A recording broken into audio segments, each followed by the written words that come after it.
I'm sure a lot of you guys out here have been listening, or maybe you saw something that fell into your algorithm and you saw that Microsoft has let go of 10,000 employees, and its trickle down effect has been pretty bad for certain people, depending on where they are working. And I'm talking about two in particular, 343 Studios, and also the devs from Bethesda who are working on that game that everybody's been talking about, Starfield. Yeah, I went ahead and named it. But anyway, yeah, man, there's a lot of shit going on underneath the Microsoft umbrella. And to be honest with you guys, I don't understand it, because if you look at the numbers, now they fired or laid off, however you want to put it, 10,000 employees, right? The funny thing here to me is, over the last 2 years, Microsoft has they've hired a shit ton of people, okay? And I think the number is around 57,000 employees in the last 2 years that they hired. So they turn around and fire 10,000 to cut corners and cut costs or whatnot. And I don't understand that, because last year, guys, Microsoft made over $200 billion. Okay, they made over $200 billion last year, and they ended up paying $69 billion for Activision Blizzard, and they still were sitting on $130 billion. Okay, so, and this is 1 year, so money is not the problem.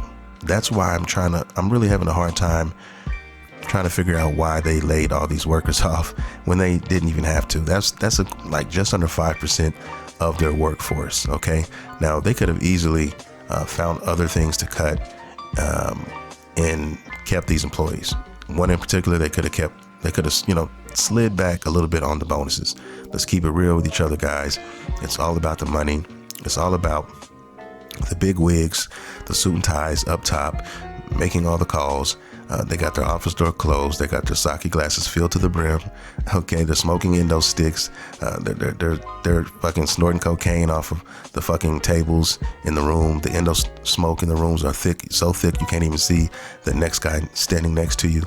They're doing all of that, and they're definitely pulling out warm butter, because if you speak to any of these 10,000 people who are laid off, they'll easily tell you that Microsoft has their own brand of fucking butter. Okay, I don't know if it's Country Crock. I can't believe it's not butter, but they're definitely using some sort of butter on a lot of people. Okay, and like I said, I don't think that they needed to fire these people, but for whatever reason, these bonuses meant that much to them, so they decided to take that and roll with it. I think that's all it's about, man. They're trying to they rather line their pockets than keep families safe and sound in this recession that we're having. And that's just me.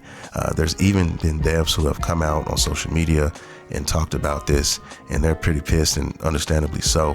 And they're talking about how everybody up top, all the suit and ties, everybody, all the bosses, all the big wigs, it's their fault. And I completely believe it, because honestly, I do. Okay, they're the ones fucking up.